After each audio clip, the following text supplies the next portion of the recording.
This tournament, a class of 92 clash, where the winner sets up another against Ronnie O'Sullivan in the next stage of the competition. Well, Kingdom of Saudi Arabia, it's past midnight. That must mean it's time for a masterclass. Let's get our two former world champions into the arena. Up first, let's hear it for the Wizard of Wishaw, John Higgins.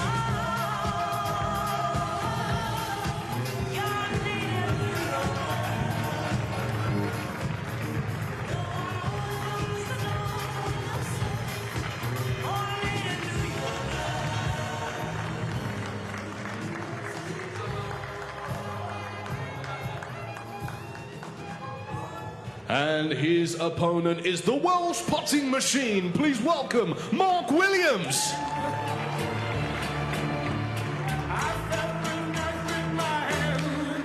Well, all the many meetings over decades between them, I can't believe any has started this late. midnight local time, worth waiting for. It's Mark Williams against John Higgins, two of the greats. Really looking forward to this one. The winner will play another great, the all-time great, Ronnie O'Sullivan. So it really is a little legends bracket, this section of the draw. Who is it going to be, though? Settle back and find out.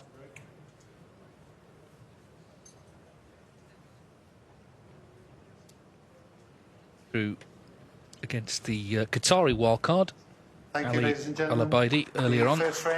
Mark Williams, of course, seeded into this round. Mark Williams. Just having a look there at the Riyadh season balls, can only be potted at the end of a maximum. Yeah, it's 1 to Higgins, 20 to Williams, a couple of draws. They first played as professionals 30 years ago for the 94 Thailand Open, but they'd had a big meeting before that as juniors in the World Masters at Birmingham, where O'Sullivan actually was the favourite to win, but Higgins beat him, and in the final he beat Mark Williams.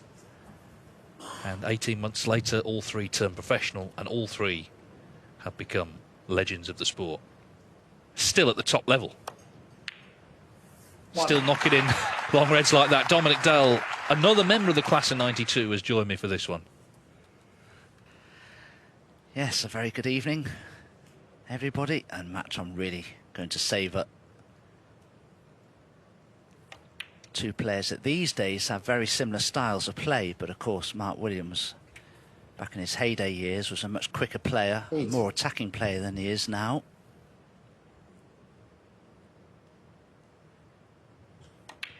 On current form, maybe John Higgins just has a fractional edge, but that's only if he starts well, and he certainly has with that great long red to the right corner. He's right in here.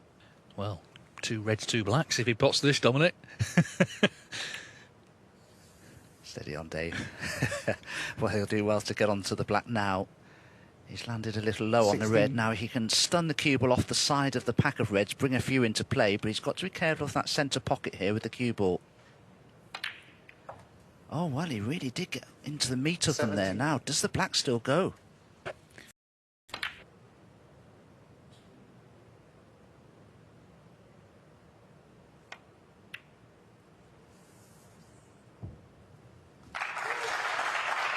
Well, it was off the jaw, but it went in. Well, it's early. 20. I mean, it really is early, but it's some sort of chance. Remember, if you make a 147 and then pop that gold ball on the book cushion currently, you earn $500,000. Works out about £395,000. First player to do it will get that.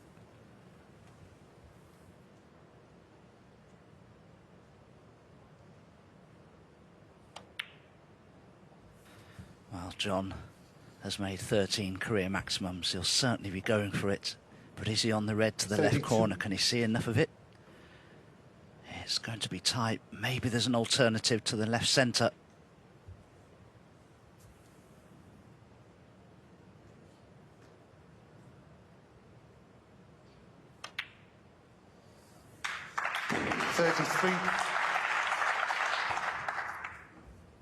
Still a lot of work to do. He's pushed the pink down to the other end of the table, but it's focused a lot of minds, hasn't it? Clearly it would do, this prize, this unique prize for the 167.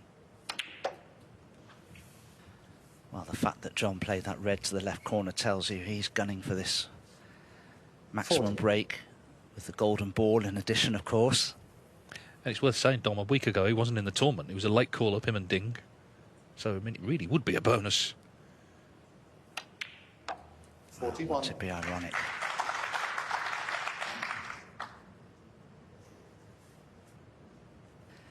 Very straight on the black, but while there are still so many reds left on the table, he'll have a chance to get nicely on his next red.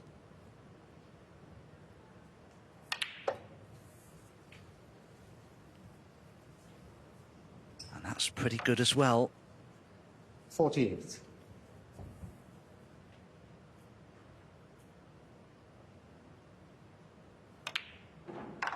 $49.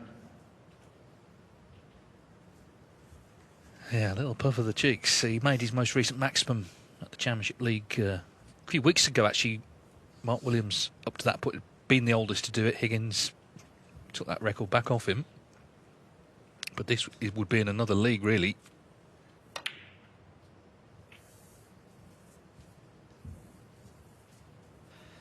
Well, John's finished a little low on this red, but purposely, because in potting it, he can bring others into play and get nicely on the black.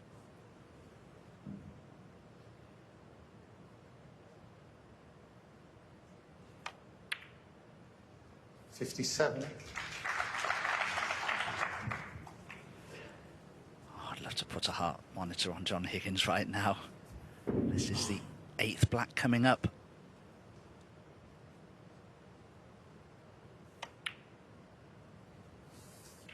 Yeah, so I've always thought with the quality of the players in the field, the best in the world, we'd get to this sort of position, you know, 8 reds, 8 blacks. The question is, how much further can he get?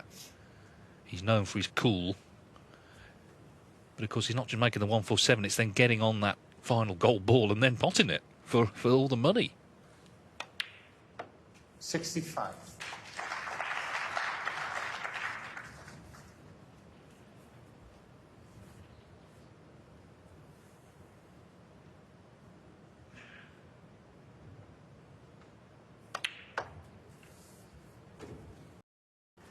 Keep going. Oh, has that cue ball just run 72. far enough? Not really. Could leave himself some sort of a shot at the black. Oh, he's can on the red. 73. Well, that's made things very awkward now. Not getting much sympathy, I don't think, from Mark Williams. Not the red on the cushion. The black, not necessarily a gimme either. Smile from Higgins. What else can you do? But he's not done yet necessarily.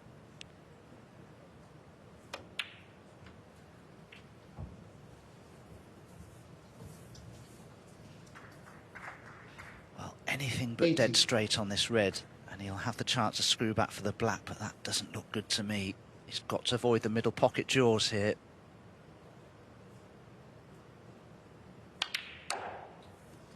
$81. He's managed it.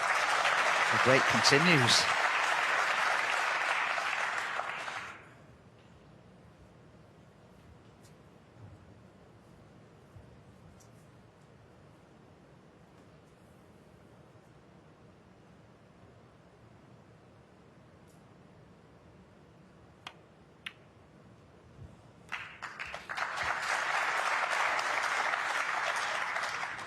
Well, one thing I can promise you is John Higgins already knows he'll be attempting a double on the last red if he gets that far. 89. Well, we've seen many maximum attempts, but this is a completely different feeling with that extra ball and all the money that would come with it. A lot of work to do before then, that red on the cushion. He's known as a great doubler, it's got to be said. Probably the best. Yeah, absolutely. These cushions 96. are sliding, though. It won't be easy to judge. This is exciting. 97. Yeah, and this is the reason it's been introduced, to create this extra level of excitement.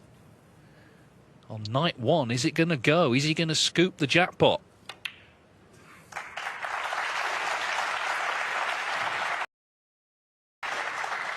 $104. Well, I'll be amazed if John plays for but for a double from that tricky red on the side cushion.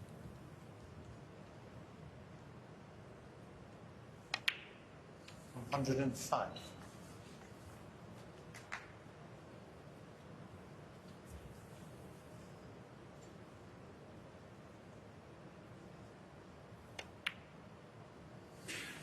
Well, John's decided to play in behind this red, but surely this is more difficult than the double. And he'd love that cue ball to have been another centimetre off the cushion. This is really tricky now.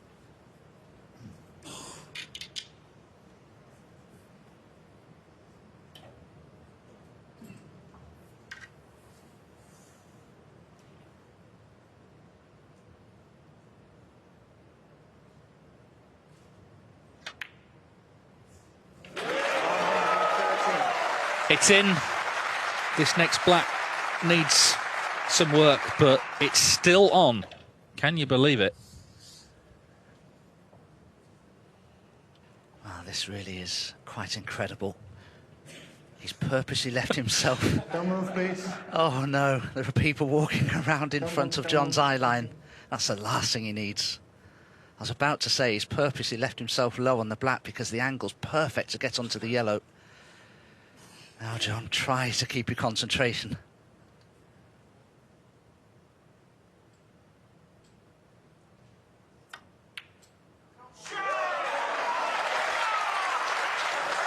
Needs to slow up a bit. Oh no, he's touching it. Or is he? 120. Can he still cut this in? Oh dear. Oh, do you know, no, I don't think he can. I just don't think it's straight enough to cut in, is it?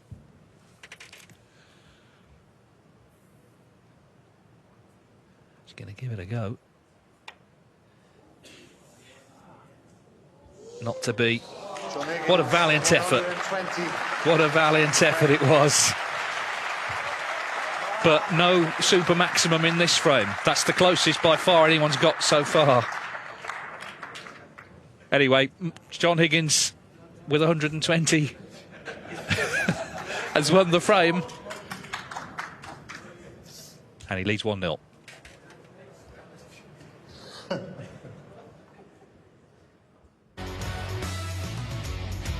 And that's all the sympathy he got from Mark Williams. He's 992nd century, by the way, of his career, so he's getting close to 1,000. That could have been something special. But just underlining right from the off how ready he was tonight. You know, it's after midnight here. In fact, it's 1:45 in the morning, but Higgins very sharp. He's had the match already today. Maybe that will be some sort of help, because he did play well in the last two frames there. Made a century in that one as well, and 80 as well. So Mark Williams coming in cold already, knows he's got his work cut out. Yes, just broke off in that previous frame. This is only his second shot of the evening, or the morning, from his point of view, of course. It's gone midnight in Riyadh. I'm really interested, you know, in that golden ball, because the number's 167. Now, I don't know if they're just stick-on numbers that adhered to the side of the ball, and if it were to roll down the cushion, would it roll off because of it? I don't know, but I'd love to find out.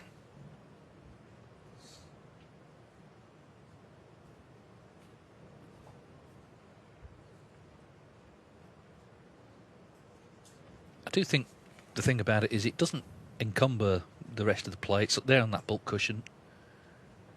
But once the maximum is not possible, it gets taken off, and it's just a normal frame. And we saw that in the first match. But when you do get the chance, as Higgins had there, my word, it's exciting.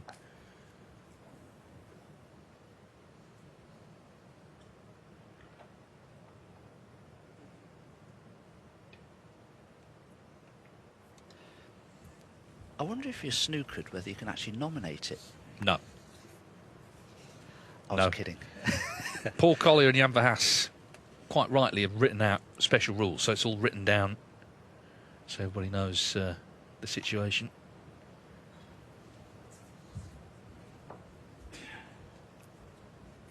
All the meetings they've had, is a different dynamic in this one, but my word, they've had some great ones. The last one was at the Masters 2 years ago, quarter-finals, and of course we were sort of coming back after COVID. The year before, it had been in lockdown, And they got a great ovation when they were introduced, and then they came back out 5 each. They'd both gone to the toilet, and as they came in Alexandra Palace, they got a standing ovation from the crowd. Great recognition for two of our all-time great players, still, as I said at the start, at the top of the game now, as they approach 50, which they'll both turn next year.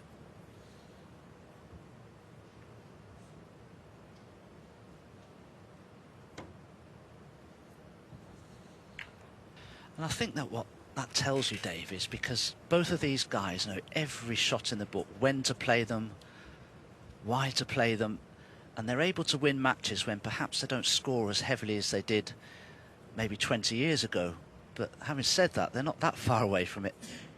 Still playing some fantastic snooker. I think they've agreed a re-rack already, so Jan Verhaas will set them up again. Just felt that that was heading nowhere.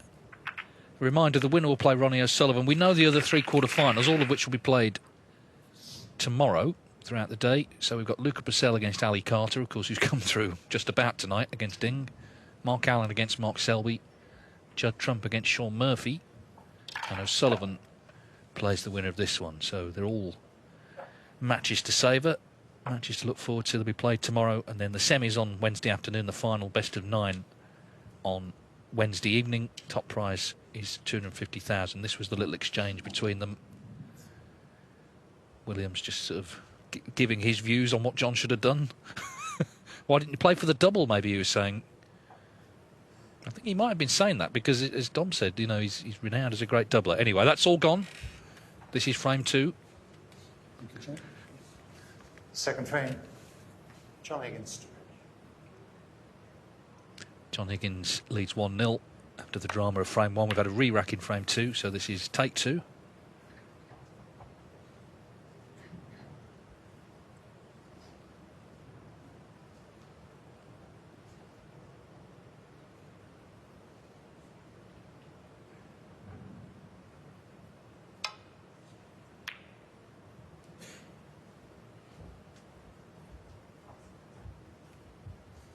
Feels like Higgins, over the course of the season, has had the better form, but the difference is Mark Williams has won a tournament. British Open, it was the end of September, but he's got a trophy in the cabinet this season. Higgins yet to get his hands on one.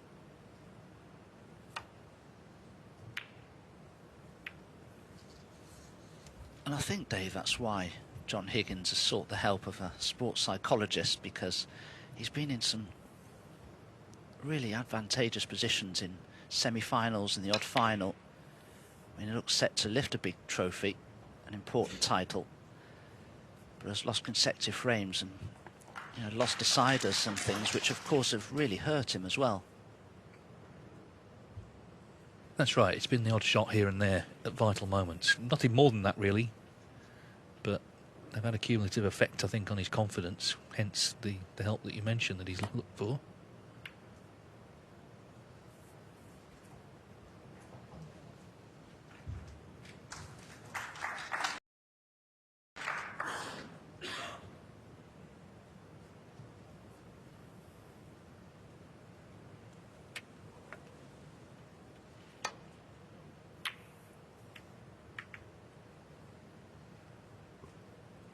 But yeah, the sheer knowledge accumulated by these two over the years are both winners at a young age. And every career has peaks and troughs, and there have been times where Mark's been on a bit of a low and John as well. But when they come good, boy, do they come good. Their world final in 2018 was an absolute classic. Higgins played some of the best snooker of the tournament in the last session and still didn't win the tournament. Mark Williams held him off brilliantly with a terrific break in what proved to be the last frame.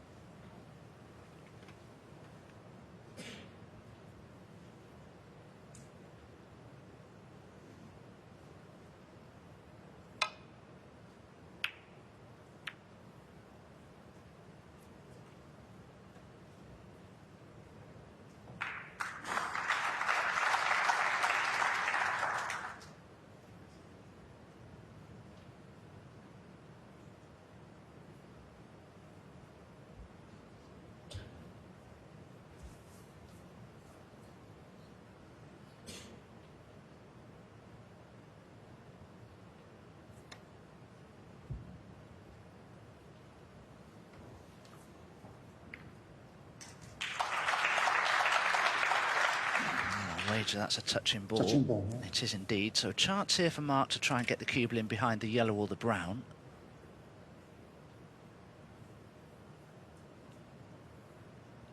Worth mentioning, Mark Williams yet to pot a ball. Well, this is looking good if the speed's right. Oh, it's just run too far.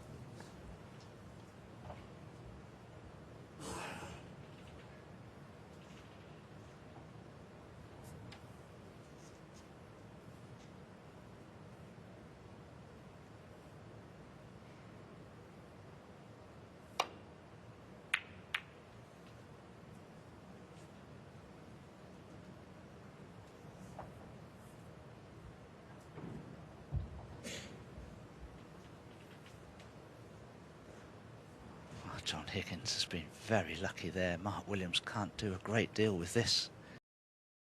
The cubal into bulk. Not quite sure what he can do except just either roll up to the red he's closest to or leave the cubal in the side of the pack somewhere.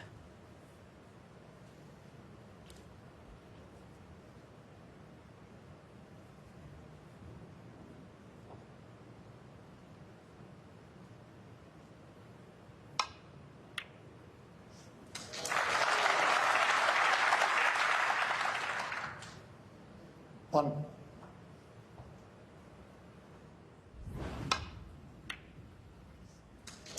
Goodness, that was so Mark thin. Williams. Great pot from Mark Williams.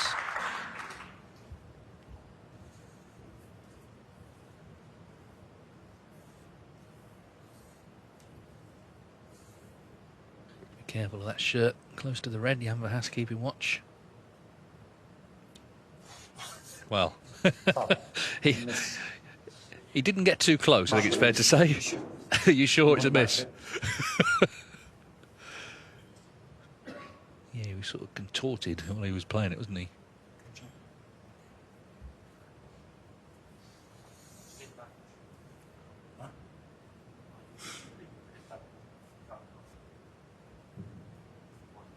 What do you, sorry. You want to? Because Mark Williams right in line there in his seat, so he could see exactly the line to the cushion. That's what he's saying. Higgins playing it the same way.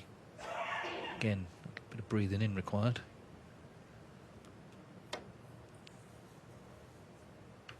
Better.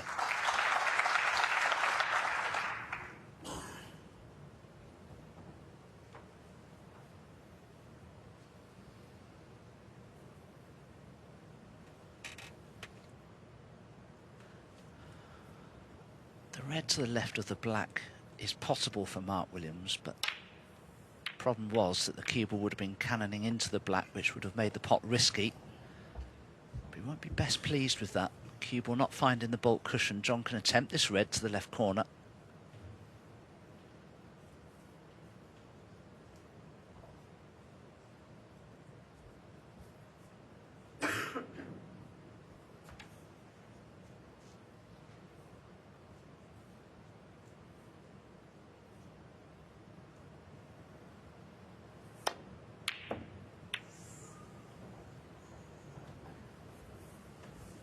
So, the first real good chance for Mark Williams coming up this evening.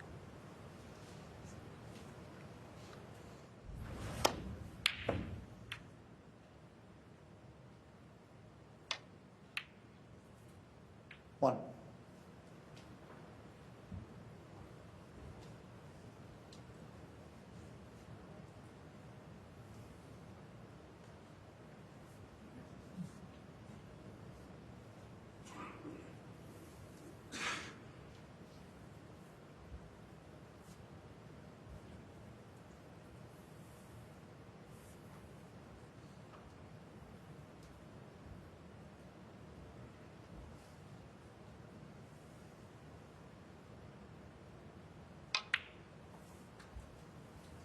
The British Open he won this season at the age of 48. He became the second oldest winner of a ranking event after another Welshman, Ray Reardon. He won one when he was 50. Just extraordinary longevity. 7. Thing with Mark, though, he hasn't really changed, does he, as a person from when he started out as a teenager? He's the same sort of laid-back character.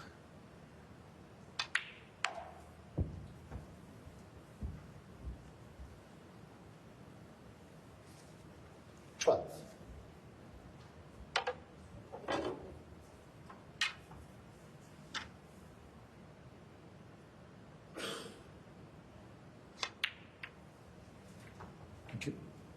13. Just didn't want that red to come down and cannon the black. He's on a choice of both pink and black here, but neither of the pots are straightforward.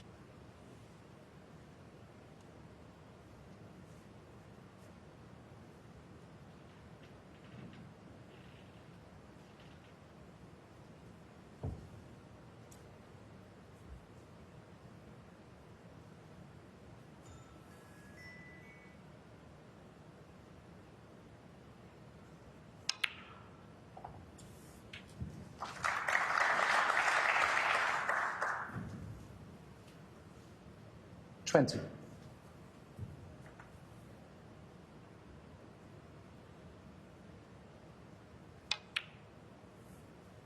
$21.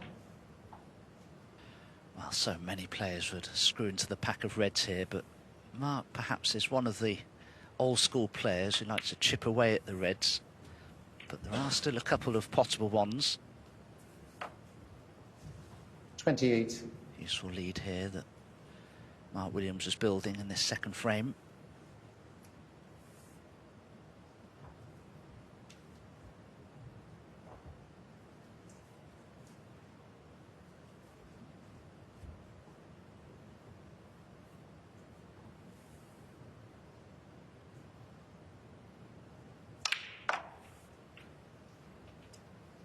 $29.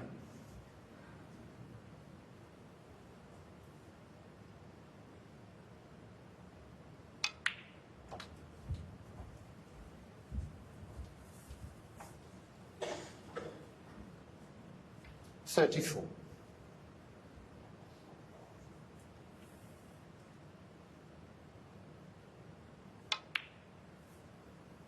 $35. I don't know if Mark intended to leave himself straight on the black to play for the red below it, or whether he wanted to go into them here. Could have done with a little more angle than he left himself.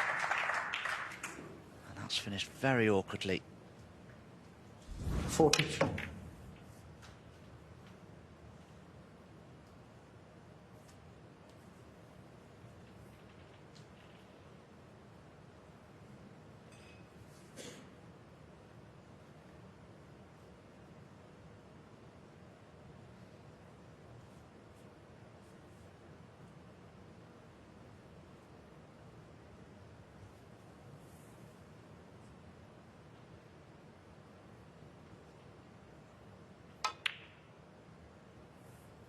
$43. Well, that's classic Williams, isn't it? You know, pulling out a pot like that.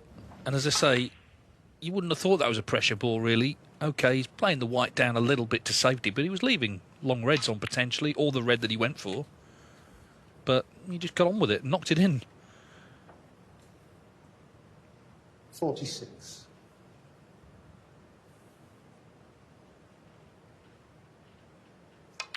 He's always been a good traveller as well. He's won a lot of tournaments around the world, particularly Thailand, China, those Asian ranking events going back 20 years. He always seemed to be favourite in. World Open 2018 in China, a couple of German Masters.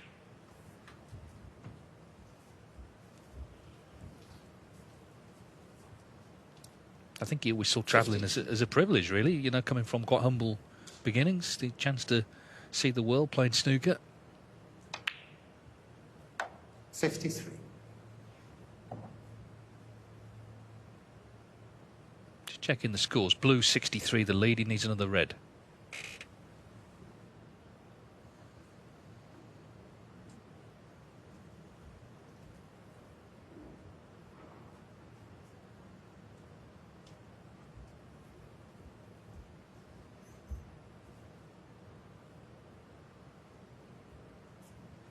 Straight on the blue wouldn't be a problem. He could run through for the red, just the right of the 3.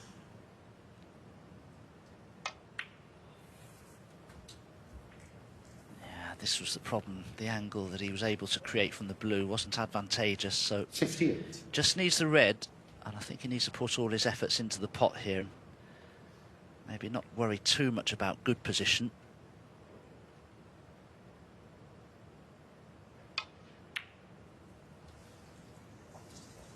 Mark Williams, 58. Well, just a little bit of pressure told there. Perhaps it was frame ball.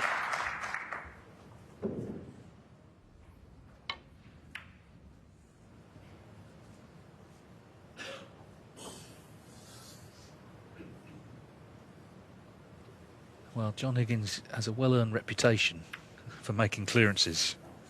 1. Mark Williams will be well aware of that, and that World Final, that final session, he made several, actually.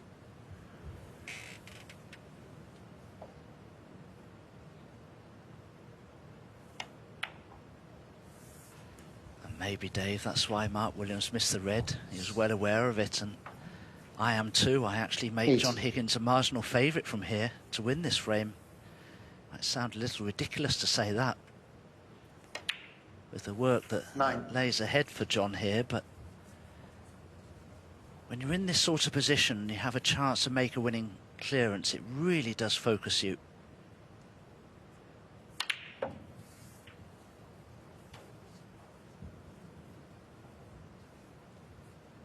$16.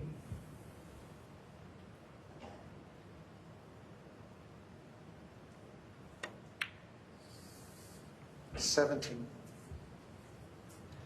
John will be looking to leave himself just off straight on the loose red of the 2 that remain to bring the awkward one into play.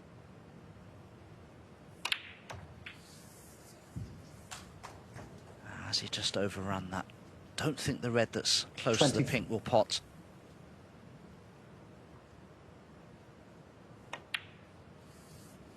$25. This is the type of cannon that you do practice, just a half ball cannon on the red.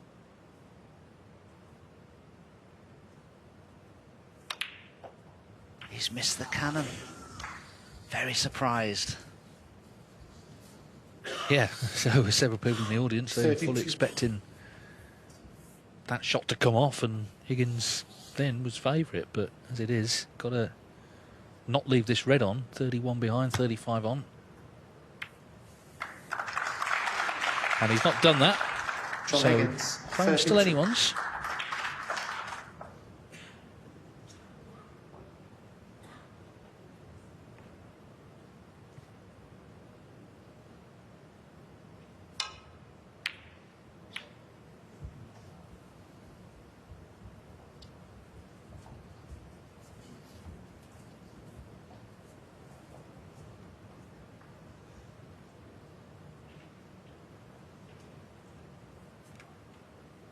Fluked the snooker there, Mark Williams.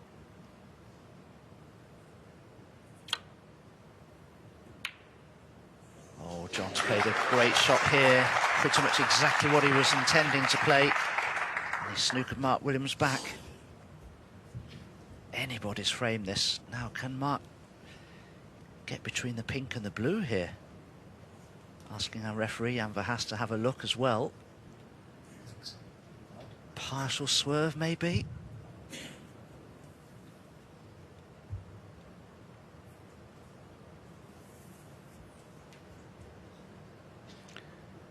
Yeah, and we'll be watching this very closely.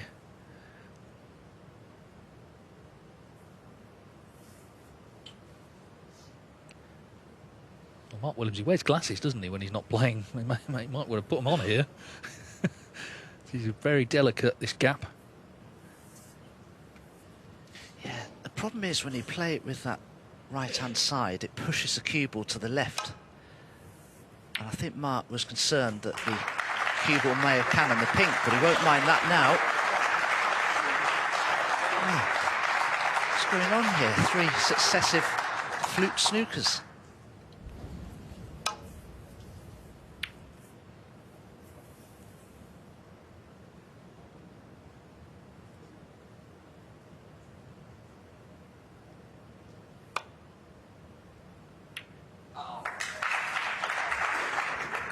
Well, he needs the cover again. And, well, he raises his hand. It's an easy game, Dom, this, isn't it? Wow, John Higgins caught that all wrong. Was looking for a full ball cannon to leave the cue ball behind the brown.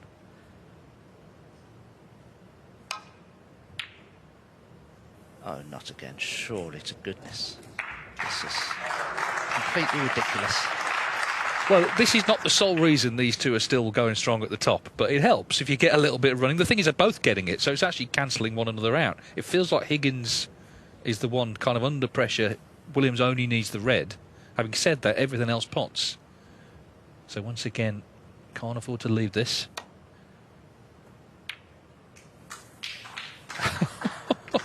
Well, nearly. The streak's come to an end.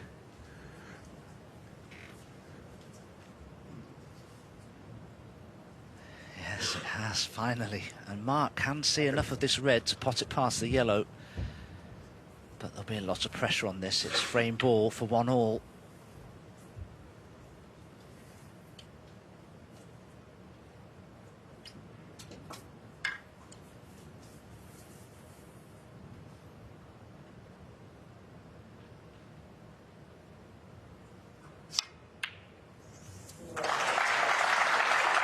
If there's a single ball to be potted, there's few better than Mark Williams.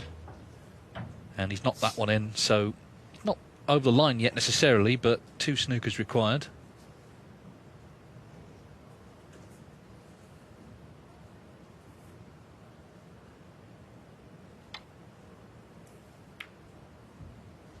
Mark Williams 1. It's just a great rivalry. It's a friendly one. These two respect each other hugely. They've grown up together.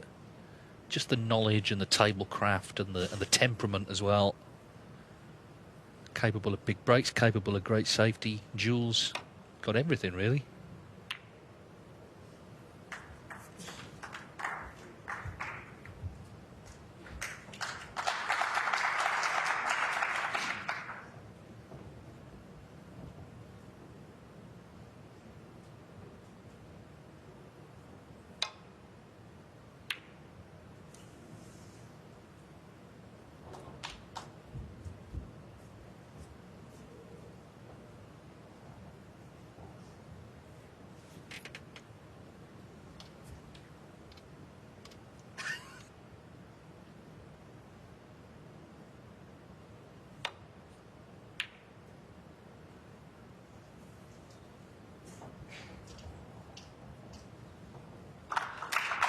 I'm sure if John Higgins were to get the opportunity, he'd love to pot the yellow, green and the brown, because then one snooker would be enough to tie.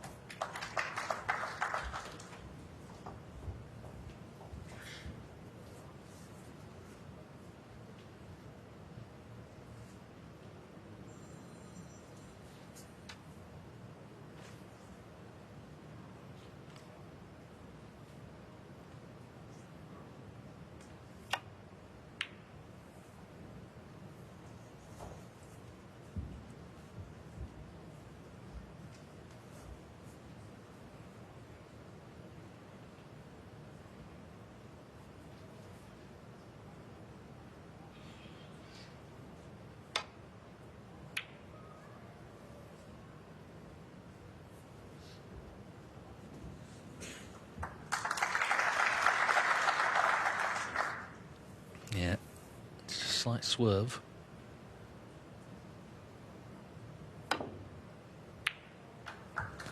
But it's about controlling where they finish, and he's left the yellow, and I think he's conceded the frame. Indeed he has. So it's been a very interesting start, one way and another.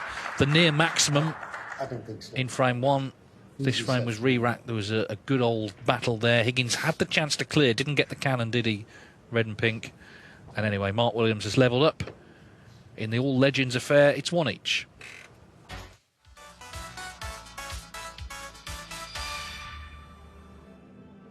Thank you. The third frame, Mark Williams. Well, it's 1:15 in the morning, but these two looking pretty fresh, really. Mark Williams and John Higgins, 1 each. Williams winning that second frame. Of course, they started late. That's just what the format is here.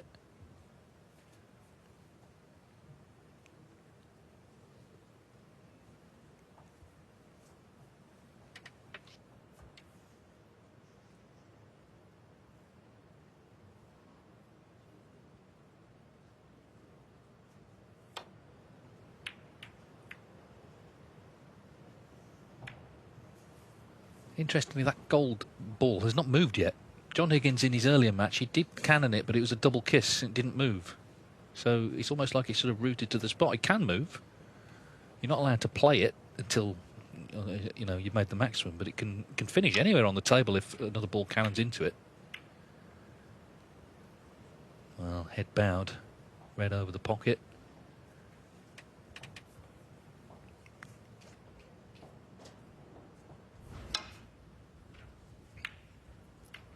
Little lucky from Mark Williams' point of view that red finished over the pocket the way it did, but no easy position to a colour here for John Higgins by any means. 1. That's about as good as he could do, really, but if he wants to finish on the red, he's going to have to drop this pink in very slowly.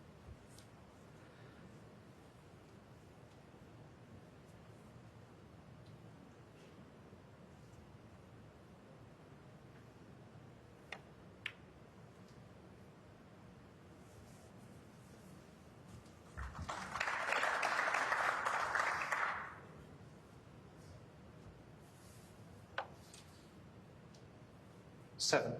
Just get that column off. Yeah, he's got to remove that gold ball now because the maximum not possible. Onto the cushion it goes. That's a special cushion, not one of the cushions on the table. 8. At least that's removed the sort of, thinking about that. It's a normal frame now, and that's what I was saying. It doesn't get in the way. It's an extra thing, but once it's not possible, it leaves the field of play and we carry on as normal.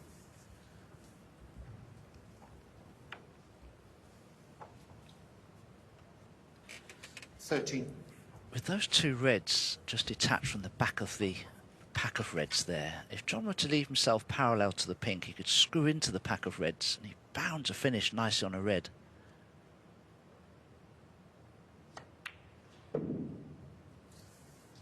He has left himself the angle. Now, if he can find the gap between the two loose reds at the back of the pack and screw right through them, he'll probably knock the right-hand red of those two at the back of the pack towards this right corner.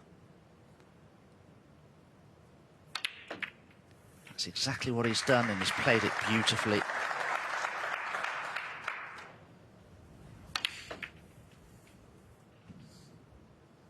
$20.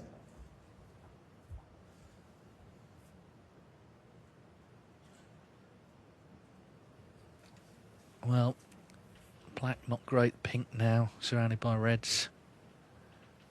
So the reds are good, but the big colours not so much.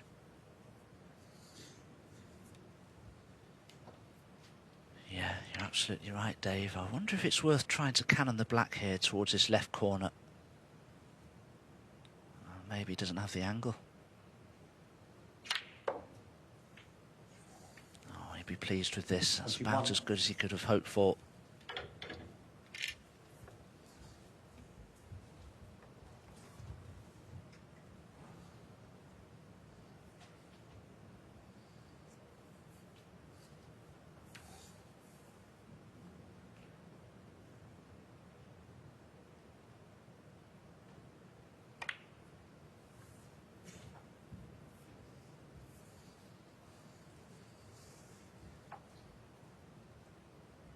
$26. In terms of the 1000th century, obviously he's got this tournament. He's then got the winners group of Championship League, which is it's only 2 days, but you quite often see heavy scoring in that because you play a lot of matches. Potential for 8 matches there, best of 5s. And then off to Yushan, I should say, in China for the World Open, Tour Championship and World Championship. So it'll be at one of those. Obviously, depending on how he fares in each event. It would be nice in a way to see him do it at the Crucible, but having said that, John Higgins is the sort of character, he kind of doesn't like a fuss. In a way, he wouldn't mind maybe getting it out of the way somewhere else. But it'll be a landmark moment for him when it happens, and it will happen soon.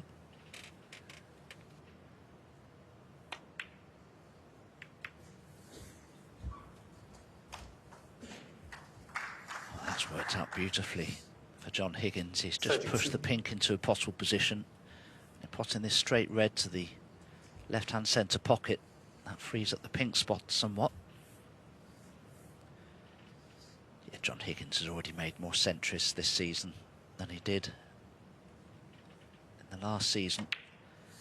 He's already won 33. more prize money this season than he did last season. And we still have this, a couple more events and the World Championships still to come. That's right. It feels literally all that's been missing is a trophy. He's played really well at times. We've seen a lot of him. He's gone deep, 5 semi-finals along the way. But it's just that next step, getting to a final, winning it, that has eluded him for 3 years now. The 2021 Players' Championship, his last ranking title. 40. Of course, this isn't a ranking event here, but it's a hugely prestigious invitation event.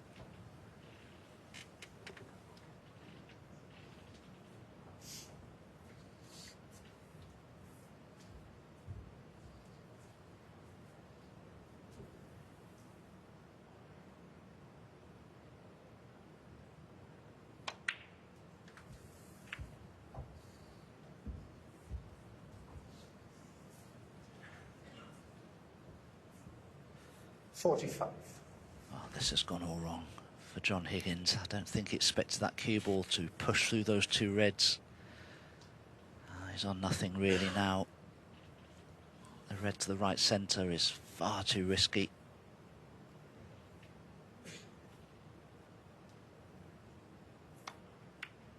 Trying to get the cue ball in behind the yellow. John Higgins, 45. Speed was good, the line was just a fraction out.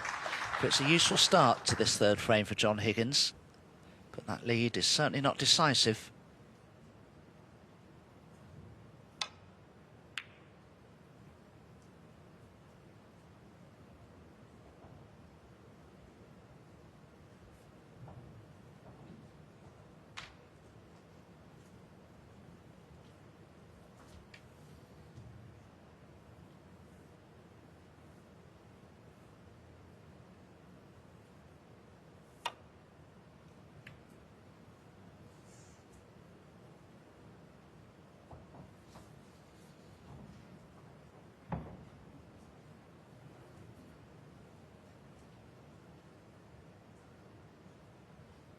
Very rare you see John Higgins play such a poor safety, but he may have got away with it. Has he left the potting angle here for Mark Williams? Very tight.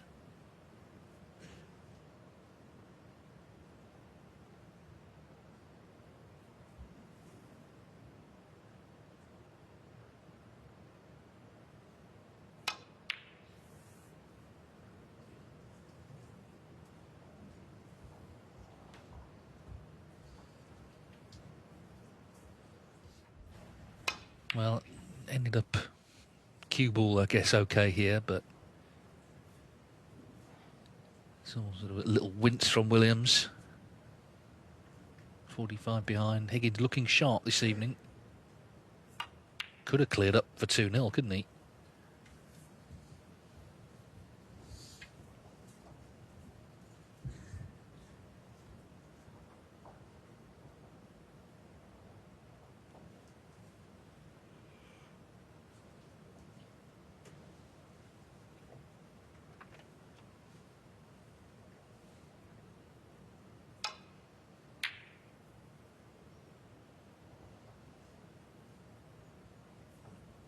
Well, the head's come down again, and that's why. Left a chance here. Higgins with a useful lead already.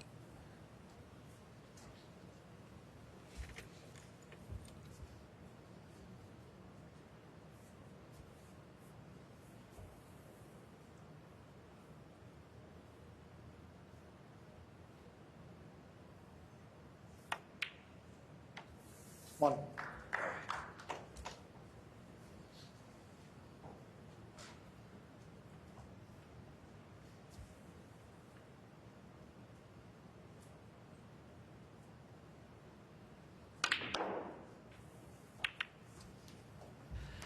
John couldn't quite hold the cue ball the right side of the blue. 6. But I didn't expect the yellow to get in the way of the cue ball there on its way back around the angles. Still has some sort of a shot at this red, but he was looking for something a lot easier than this.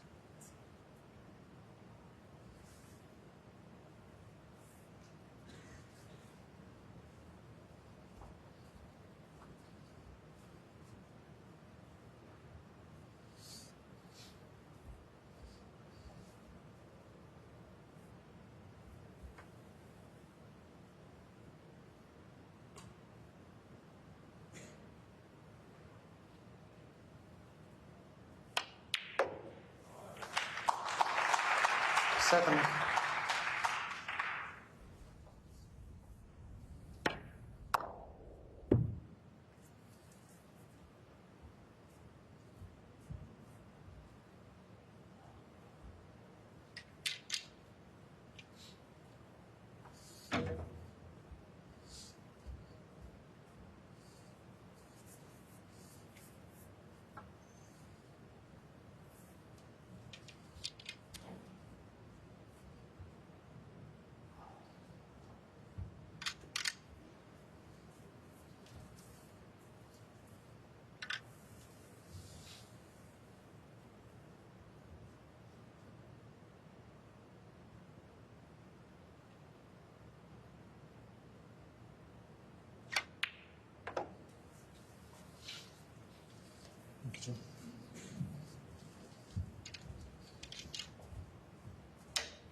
Couldn't do much with the cue ball there. The shot that John would like to have played was to stun the cue ball around the angles, but the brown was in the way.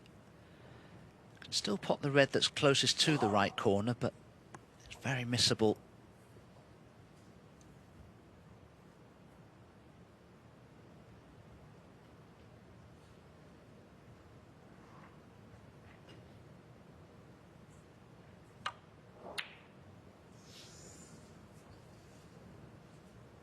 John Higgins, 10. Yeah, it just became sort of harder to continue, didn't it? Got a useful lead. Obviously, the red and the black tied up is a help, but doesn't mean he's not annoyed at missing that.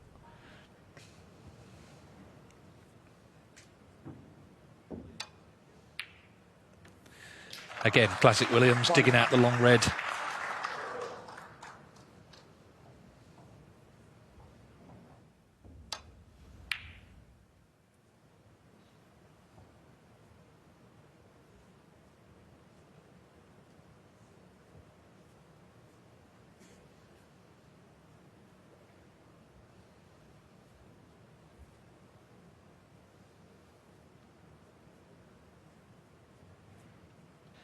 It's such a negative thing to suggest this, but I just wonder if rolling in behind the yellow would be a better shot choice than actually taking the pot on here. Well, maybe not now. That's a good pot from Mark Williams. It was very missable.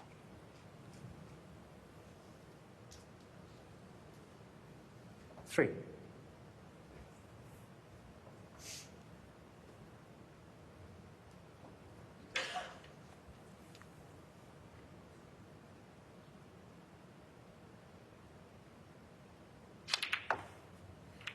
Well, he took the chance to open up the black, which he's done.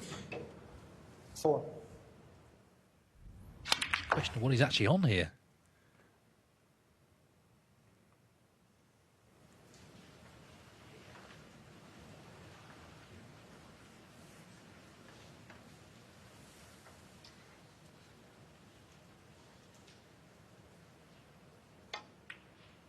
Thin black it is. So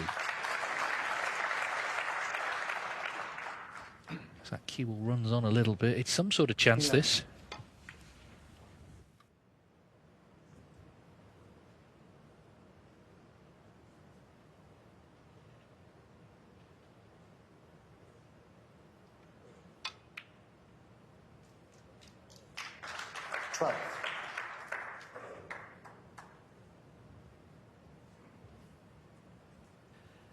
He may be hampered by the green here, but he could be perfectly on this brown to play for the red that's close to the yellow.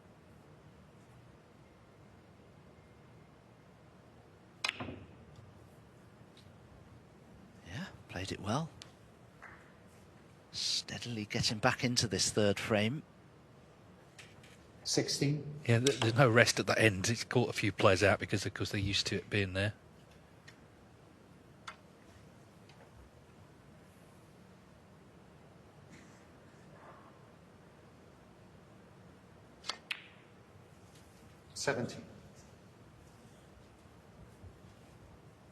Again, he made that look easy, didn't he, that shot? Now, the work continues here, these last two reds. Starts with a good positional shot here.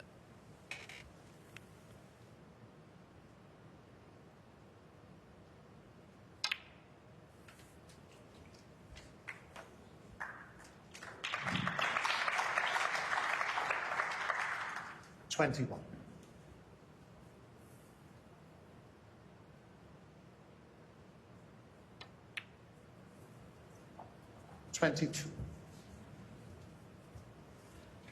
Oh, this has been superb from Mark Williams.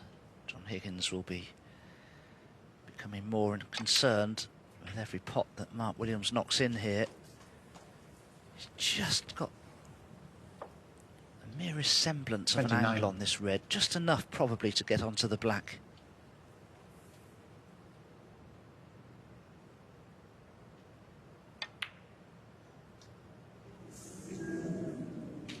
Wasn't sure. We've seen a few go in off that jaw, but the red stayed out, so you feel he's handed the frame here to Higgins. The clearance was on for sure, had that dropped, but it didn't drop. And John Higgins couldn't really ask for an easier pot. 27 in front, 27 on, but of course the black gets him over the line. He'll be relieved. Of course, he had the chance to clear in the last frame. Didn't take it.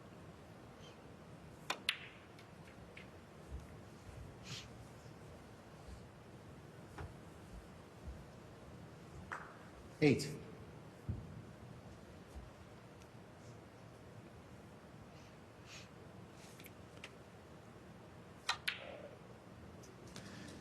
Well, John Higgins. that will annoy him because it's 2 snookers now, and Williams is going to come back, so he might just have put himself under it a bit here. It could be another 10 minutes in the frame that they didn't need to be with him missing that yellow.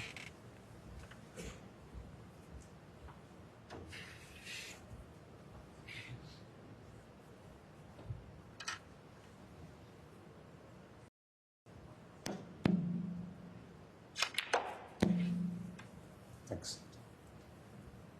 2. Oh, he's played a good one there. He can roll this green down the table towards the black, get the cube in behind the blue.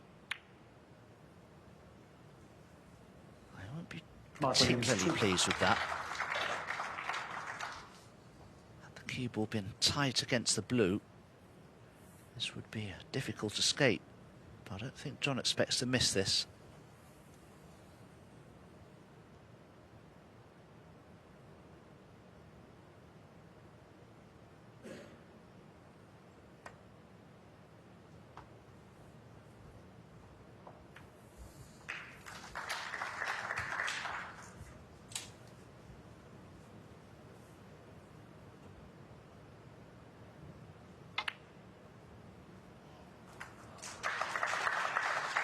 That's why Higgins was wincing, because that's what he thought would happen.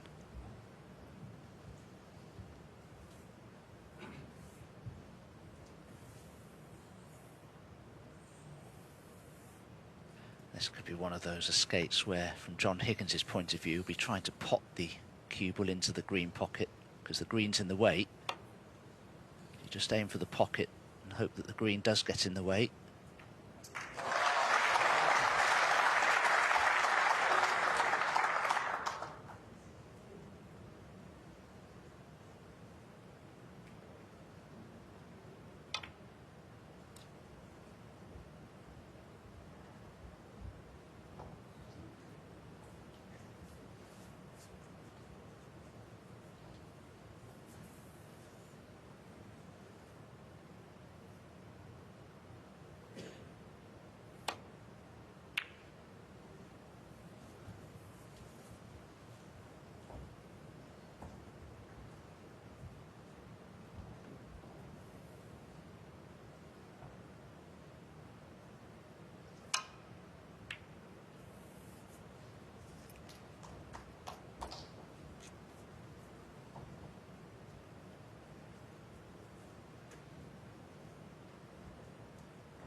Yeah, how do you like it?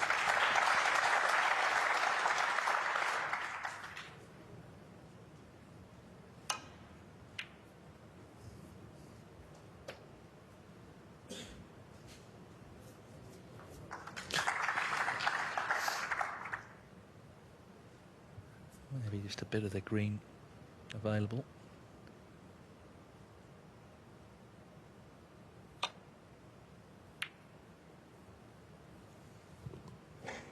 I think the thing for Higgins here, it's not the fact that his opponent needs 2 snookers, it's who his opponent is. You know, it's someone who knows what he's doing in this situation, can make it tough, can get his teeth into a battle like this and often come out on top. It can happen the other way, can't it? It did to Mark in that Masters semi-final a couple of years ago in Neil Roberts.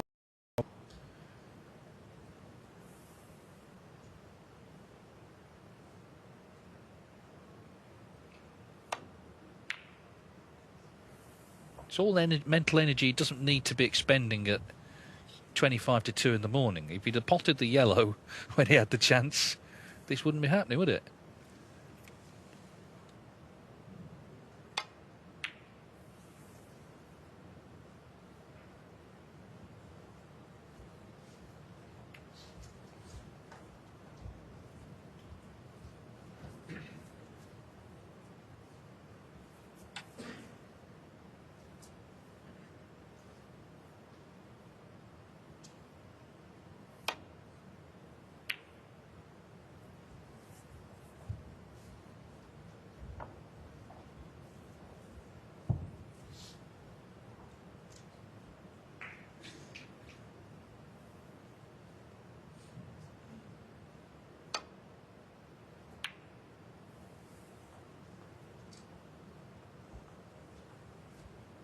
Well, the in-off leads to the concession, so Higgins did win the frame after all, and he's back in front in this battle of the multi-world champions, with the winner to meet another one, Ronnie O'Sullivan. Higgins leads 2-1.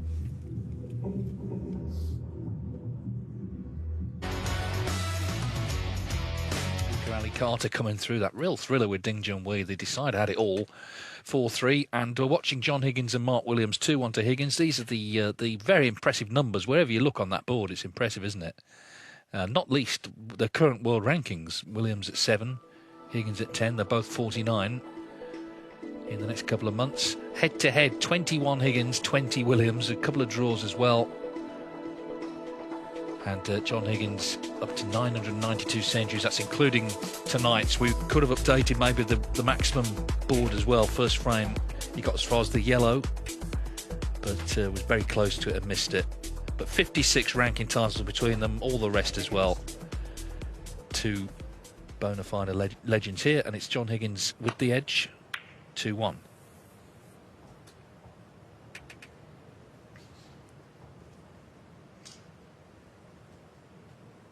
They all had good groundings in the game, didn't they? Higgins in Scotland, quite a vibrant scene there. Williams very much so in Wales, South Wales. And Ronnie O'Sullivan himself in Essex as well. So they all came from good snooker stock, as it were. All quite different personalities, which, again, is a good thing. But over the years, they've sort of cancelled one another out, haven't they? I mean, to win as many titles as they have done, while the 3 of them have been at the top with all the other players to contend with as well. Very, very impressive.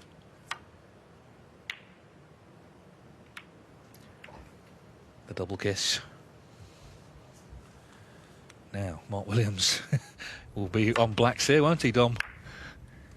Yeah, what a fabulous opportunity he's been given at the beginning of this frame here. It's interesting, though, because whenever you leave that shot to nothing on from the break-off shot, I think players are loath to attempt it because, of course, if they knock it in, they can't possibly be on the black. Oh, Mark Williams hasn't made as many maximums as John Higgins has. He's made 3, though, in his career. This would be the greatest of all of them, I'm sure, if he could do it.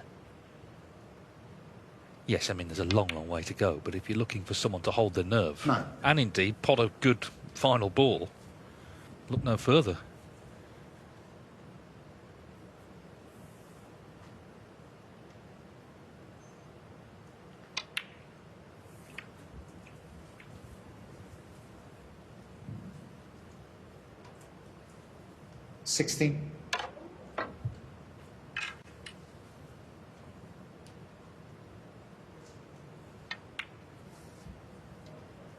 17.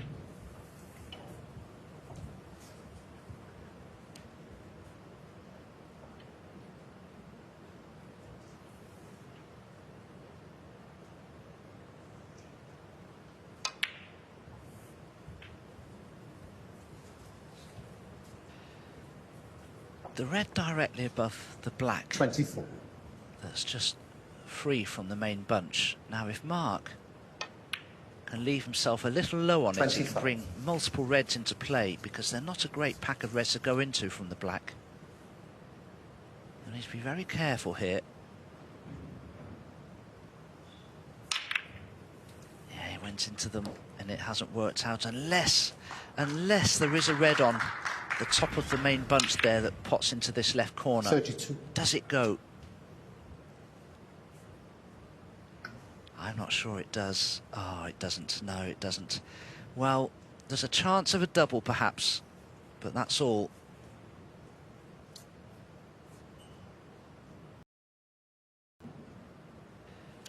Well, he could perhaps cut this red and use the pink to give himself some... No. No, just missed the pot. And there you see, though, I mean, we know what his mind was on there. That kind of forced him maybe to play in a way he wouldn't normally. He didn't force him, it tempted him.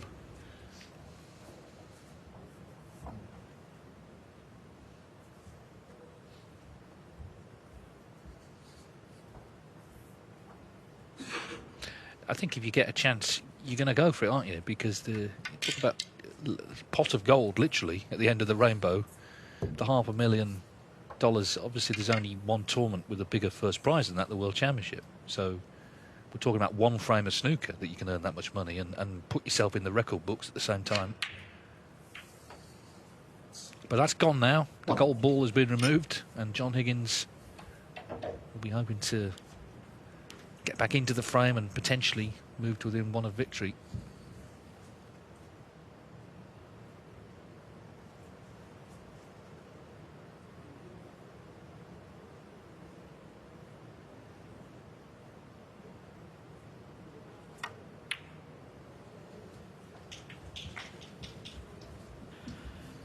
Very similar to the black he knocked in the very first frame when he was attempting that maximum break.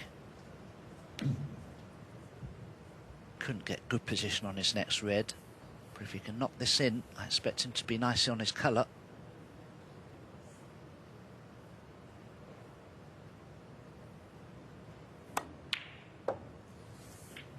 Nine.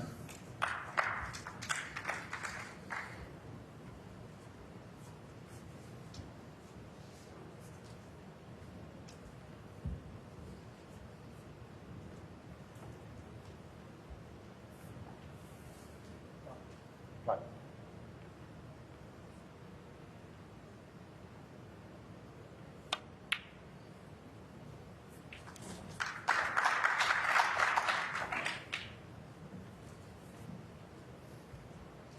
Sixteen.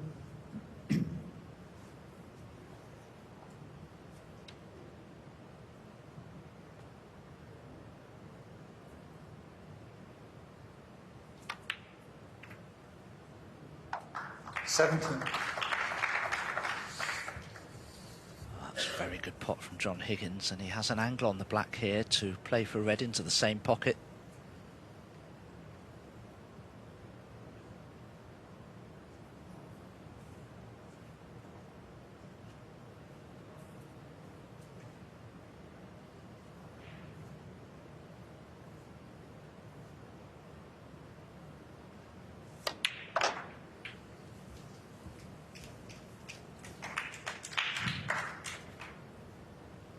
24.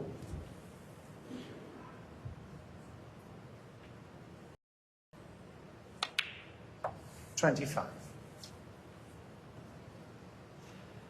There is a red that will pot into the left corner, but John has an angle here to screw into those reds, but they may not open particularly well for him.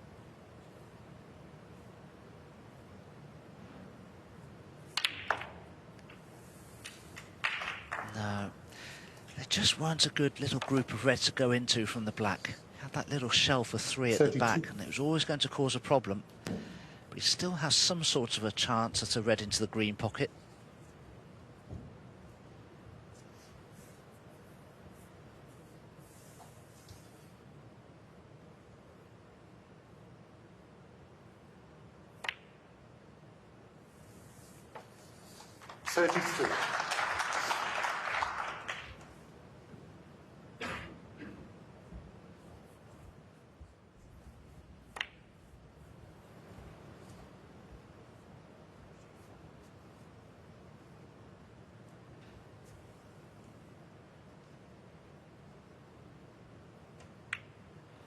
Good news here for John Higgins is that if he can pot the 5 reds in open play with high value colours, he won't need that awkward one that's near that left hand side cushion. Big moments here in this match. This is John Higgins' opportunity for a 3-1 lead.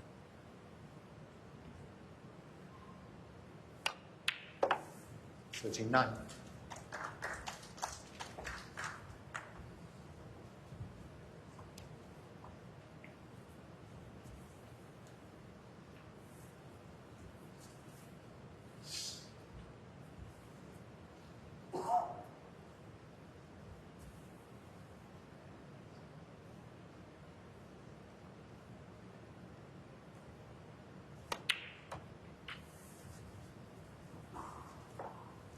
I must admit, when I found out a couple of days ago that he'd been brought into the tournament, my first thought was, he'll probably win it then.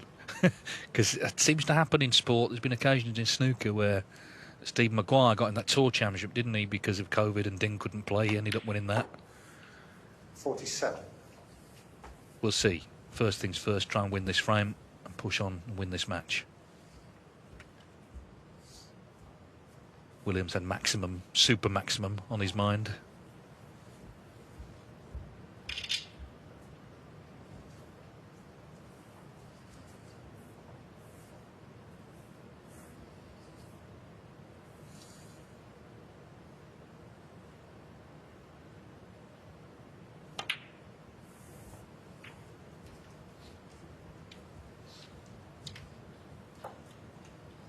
This was always going to be a key red to get out of the way, because in potting it, it brings the other 2 to the left of it into play.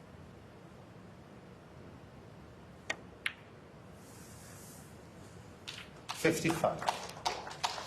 But he wasn't straight enough on that red, and he's just flicked another one in front of the other, and I wonder if he's tied them both up. He has. They'll pot into the right centre, but that's about all.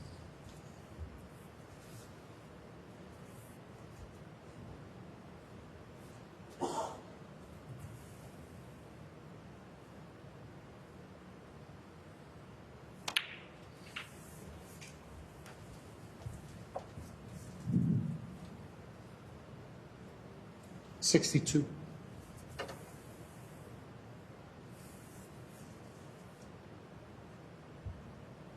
Yeah, checking the scores, 30 in front.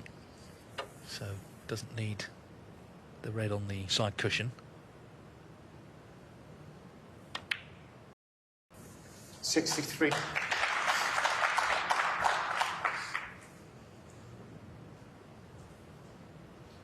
So Williams, as I say, was trying to stay on the black, but didn't pot the red that he was on to this pocket.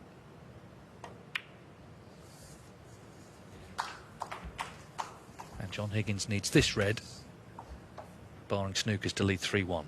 69. Typically assured contribution from the Wishaw man.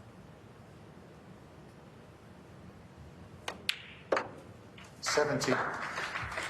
He'd like this next colour in as well, though, because, of course, we had the playing on for snookers in the last frame. At the moment, it's 1 required, but this black gives him a bit more security.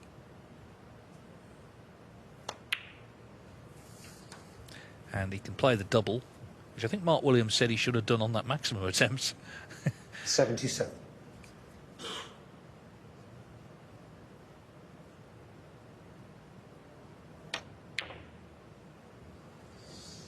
So 3 snookers required. John Higgins. Otherwise it's 3-1 to John Higgins, but Williams not interested in pursuing that. So a good 77 from John Higgins, and he's on the brink of a meeting with another legend, Ronnie O'Sullivan, in the quarter-finals here in Riyadh.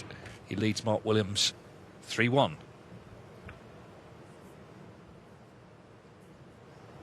It's nearly 2 in the morning local time. They start these evening sessions at 10.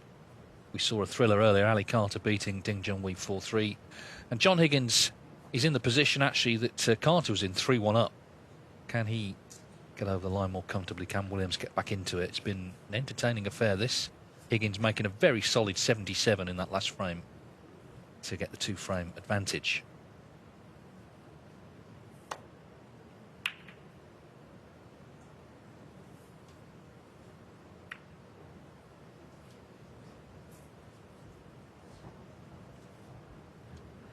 I don't think that cue ball's finished behind the brown. I'm certain Mark Williams can see enough of this red to attempt it.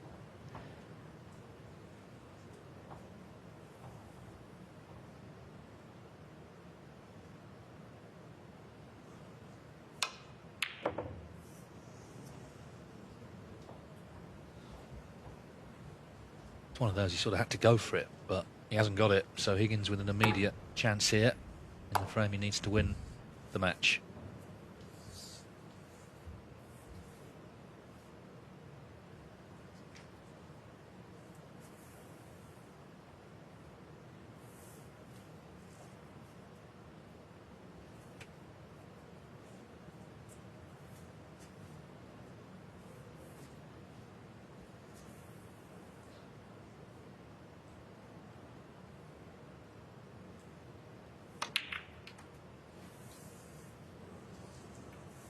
Yeah, he was determined to try and stay on the black there, but as you can see, it's not worked out.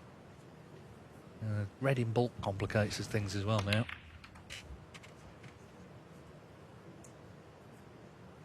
Just expected a fuller cannon off the bottom of the pack of reds there.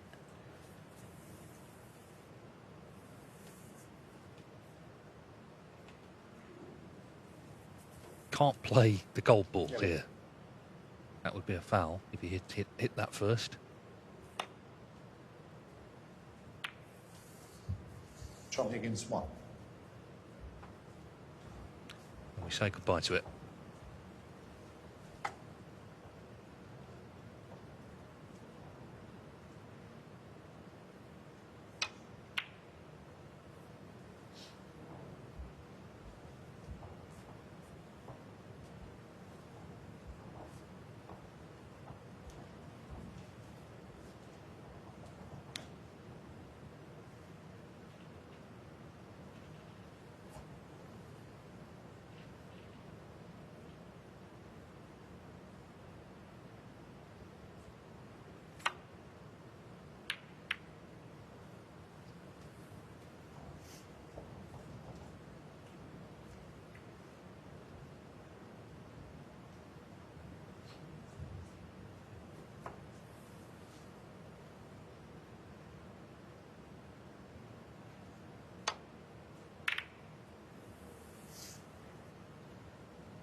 Deserved applause there for John Higgins. He found a very clever path here for the cue ball. Look, between that black and the red. Tap on the table from his opponent, Mark Williams. So well played.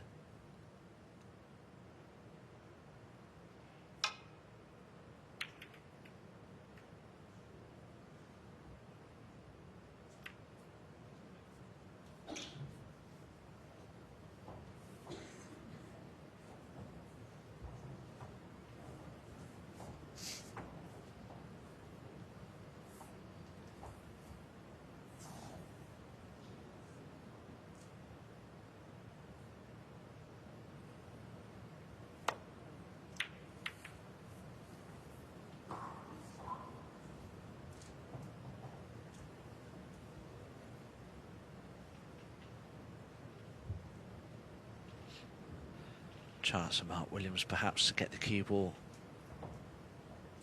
in behind the green if he can here. Don't think he'll take the pot on, it's too risky. But then again, he is 3-1 behind. Does he feel he needs to take the odd risk to try and get back into the match?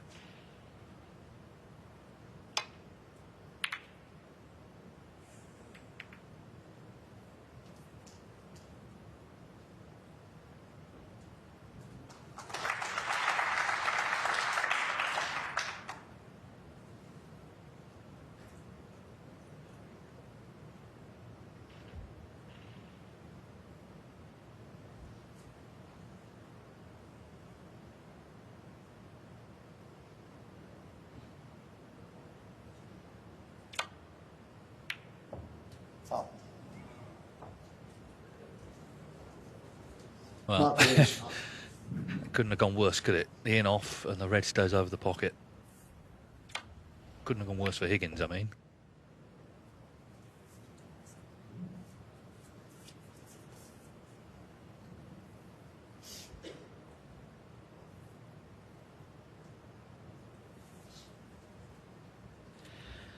I don't think Mark should be attempting to play for pink or black here because he could end up on nothing. He's got to allow the cue ball to travel back up the table because he could be on yellow, green, brown or blue that way. So saying that, maybe the pink will pot into the right centre and he could play for that perhaps.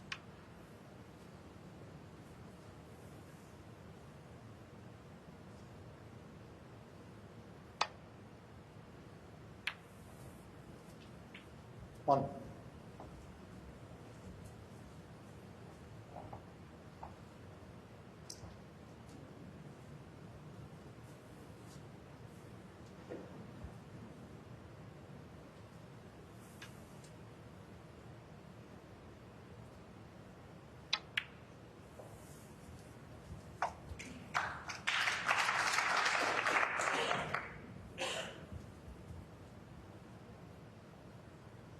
Seven.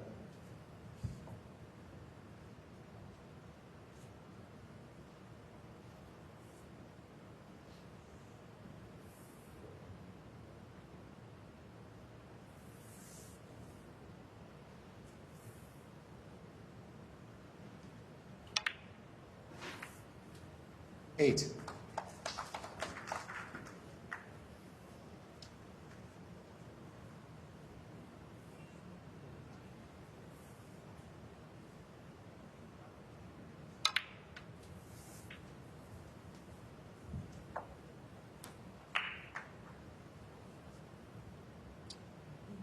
$15.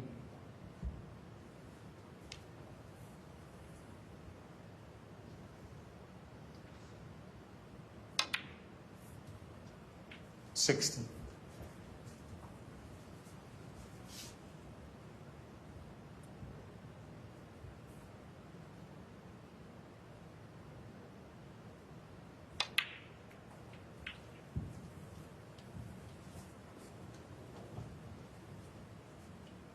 $22.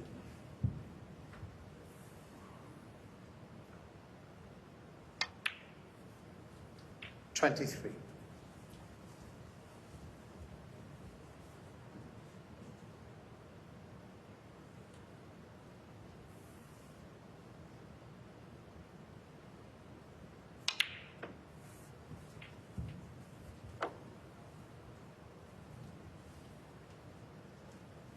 $29.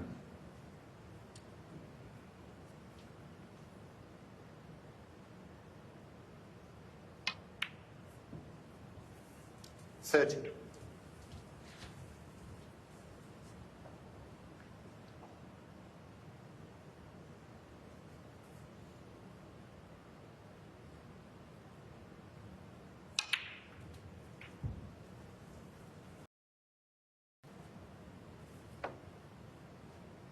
$36.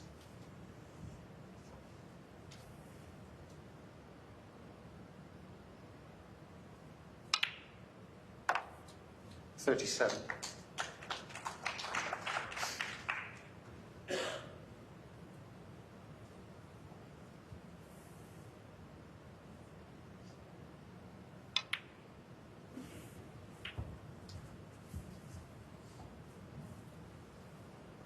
43.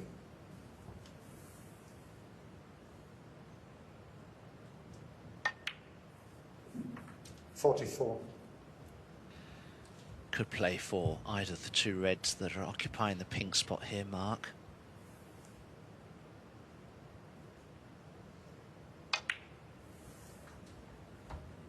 Built this break very well, using predominantly the pink. 49.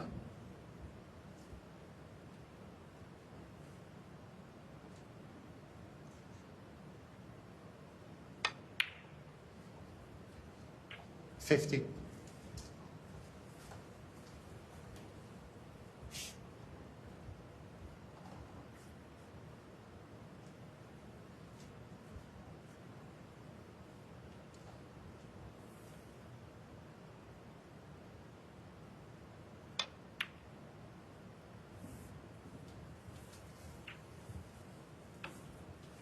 He's just given himself a little more work to do here. He's 56. rather straight on this red, and the pink now is placed back on its own spot, so cue ball's going to have to travel a little further now.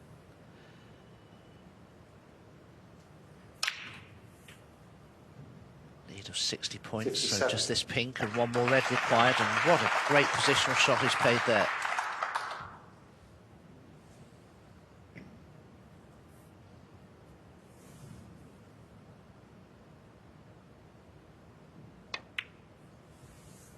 Yeah, it's been a very impressive break, this. It's not been flashy, and that's why it's been impressive. It hasn't had to be.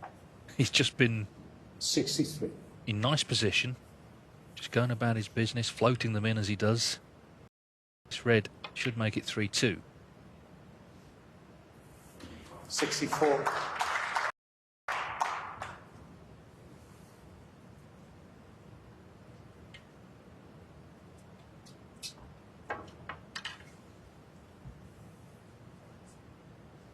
So this is Mark Williams' ice break of the night. Are we going to get another decider? 70.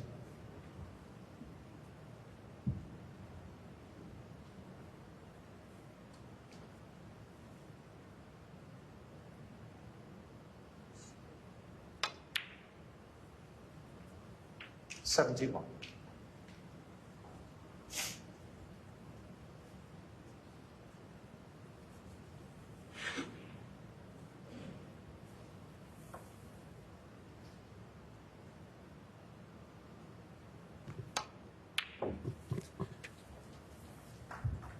John Higgins went in off left to red on the lip of the left corner pocket and went back to his seat 74. thinking I'm in trouble here, and he was right.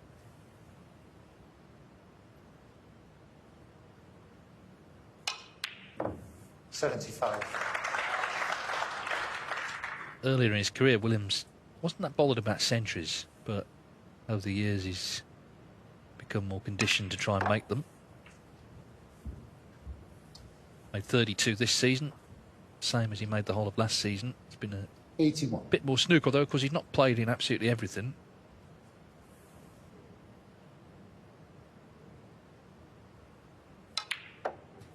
$82. It's funny though, Dave, you go back a few decades when the great Cliff Wilson, one of the Welsh players from yesteryear, was playing. He always used to advise the Welsh players not to make century breaks in matches because he always thought that it just put you off for the next frame ahead 88. because your mind was elsewhere. And I don't know if that's had something to do with Mark very early on in his career, not wanting to make century breaks. 89. Yeah, and also it didn't used to be talked about as much. We didn't have the sort of the stats and everything really, and measuring players against each other as much as now as things have moved on. Anyway, he still has a chance to make one here.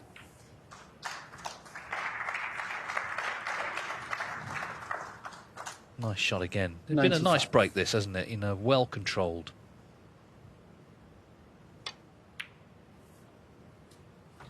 $97. So the green is for a century, the 622nd of his career. And just reminding everybody here, this match not done yet. Just needed one chance here, and he took it.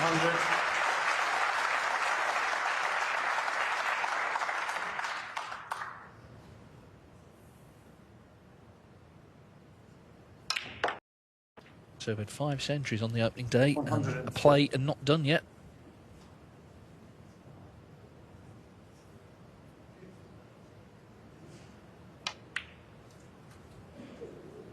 109.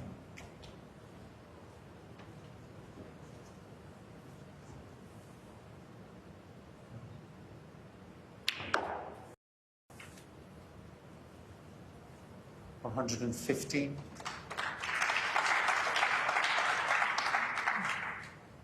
One-handed on the black. Only Mark Williams. And in it goes. Fantastic. 122 clearance from the great man to reduce his arrears to 3-2. Okay. Next priority to try and set up a decider.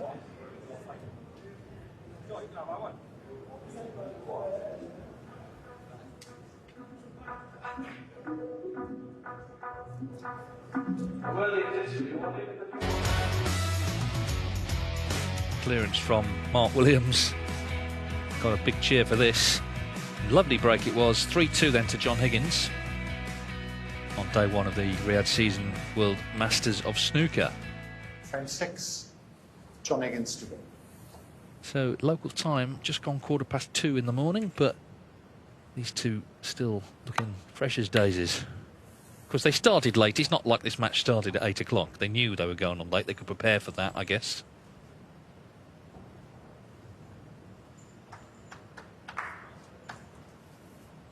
Yeah, it always amazes me with tennis players sometimes in some of the Grand Slams. I mean, they could be playing till 1 or 2 in the morning on occasions, and it takes ages to wind down. Oh, what a pot that was from Mark Williams. Terrific pot. And he's on the black. Oh, what can we see from Mark Williams this time? Surely he's going to have another go to 147, isn't he? What a red it was to get in with. He was tight under that bolt cushion.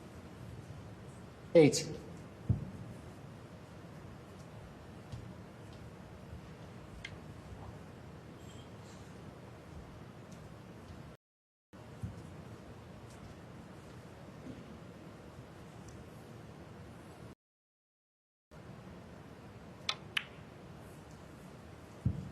Nine.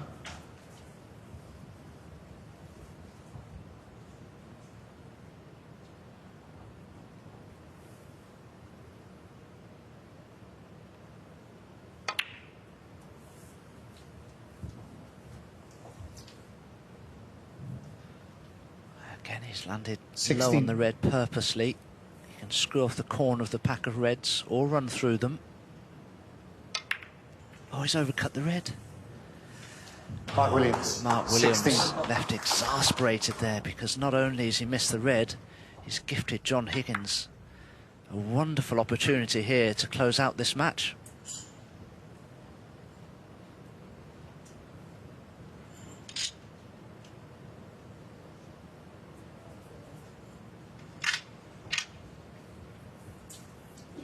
Well, it's out of Mark Williams' hands, and that's the worst position to be in this game, relying on your opponent to make a mistake. 1.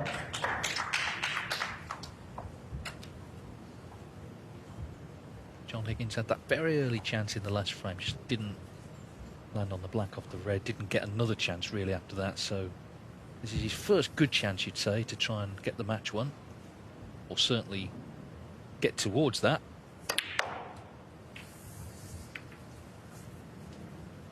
Well, it's not gone very far. 8. No, he just landed too straight on the black and tried to power it in and lost control of the angle of the cue ball that he was trying to create. In fact, the red he's closest to was the red he's trying to get onto into the same pocket as the black. Can he double this red?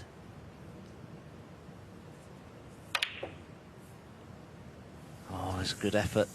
Needs a bit of luck here. John Higgins. And he's 8. had a little bit. But Mark Williams could still drop it into that left centre pocket if he wished to have a go at it.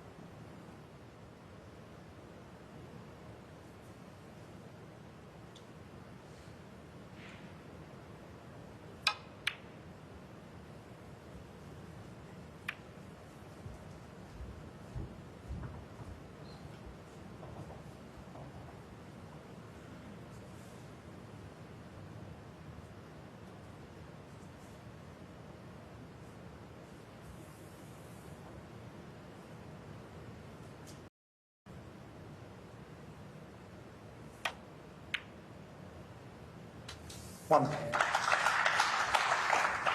I wasn't sure whether Mark attempted this same red into the centre pocket previously, but that was still a very good pot that John made there. So he's back in here with another chance.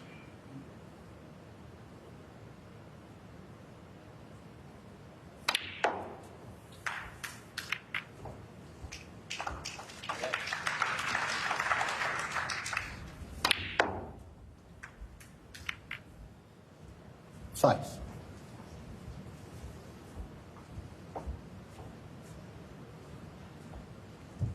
John had a close look to see if that black would pop to the left corner. If it does, this is a wonderful chance.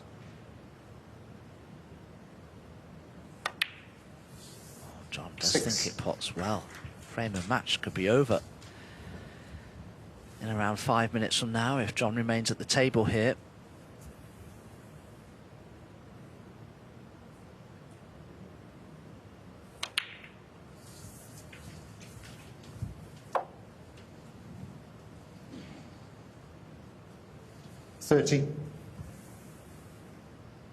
Well, Williams just has to hope there's a twist in the tail. We've seen a few today, in fairness. 40.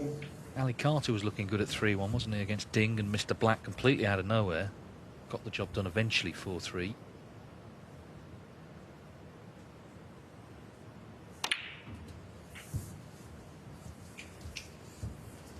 But Higgins has got to seriously fancy this. 21. A late call-up, remember, to the tournament. Only a few days ago he got the phone call. Didn't hesitate in saying yes. And here he is with his chance to reach the quarterfinals.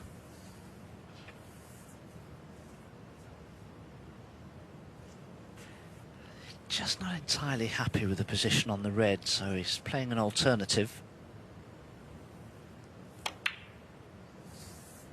22.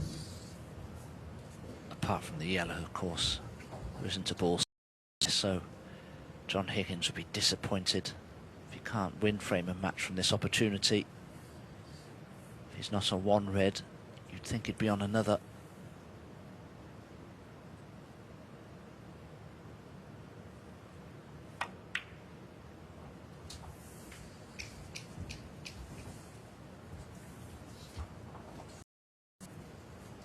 $27.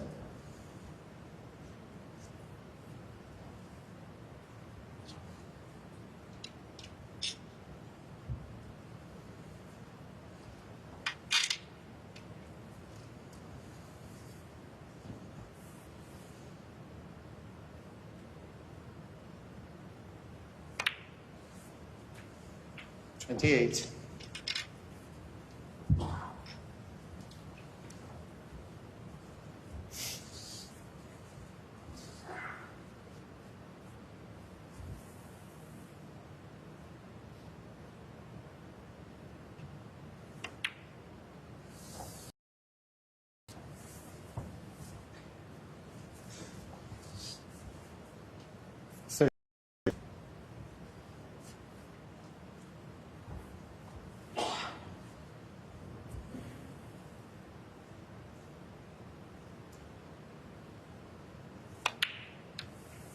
36.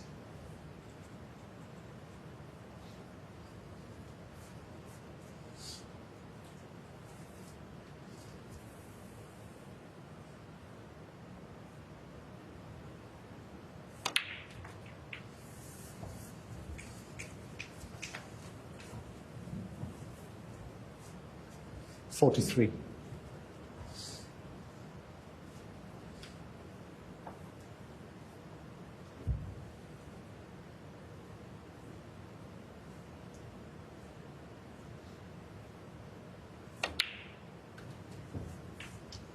44.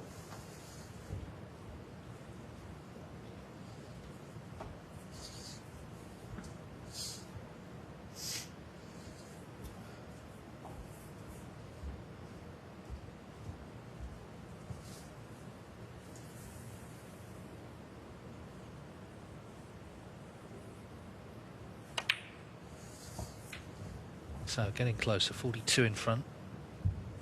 Couple more reds with colours And if you suspect over the line, just getting the red clean by Jan Verhaas, the referee, just spotted something on it. Doesn't want kicks at this stage.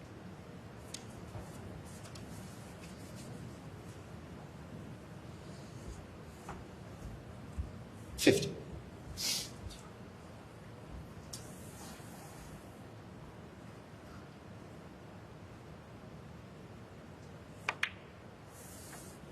$51. Left himself high on the pink to cannon one of the reds out.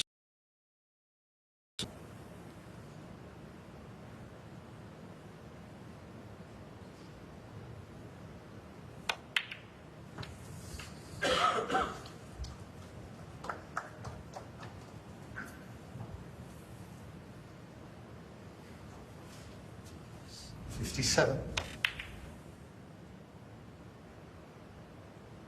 Well, he was shaking his head, but he's still on this red. $58. And the blue will leave Mark Williams needing snookers. Formidable trinity they've been for over 3 decades. And as one is about to exit the stage, another enters the fray. Ronnie O'Sullivan is next. For John Higgins, assuming that it is over here. 63. Remember, he was a late call-up, and you just feel that's that sort of lucky loser tag, or whatever you want to call it, could carry him a long way in this tournament. You're guaranteed, 64. obviously, having got through the wildcard round, to be playing world-class players. And that focuses the mind. And everyone knows how well he's been playing in general. He's just landing that trophy. That's what he's been looking for. Could it come here in Riyadh? John Higgins, He's 64. into the quarter-finals. It's been a terrific match. He started chasing that super maximum. He got down to the yellow, the closest anyone's got so far on day one. The important thing for John Higgins is he closed out the match when he got the chance. He's beaten his old foe Mark Williams by 4 frames to 2, and now another familiar face in the last 8. Bring on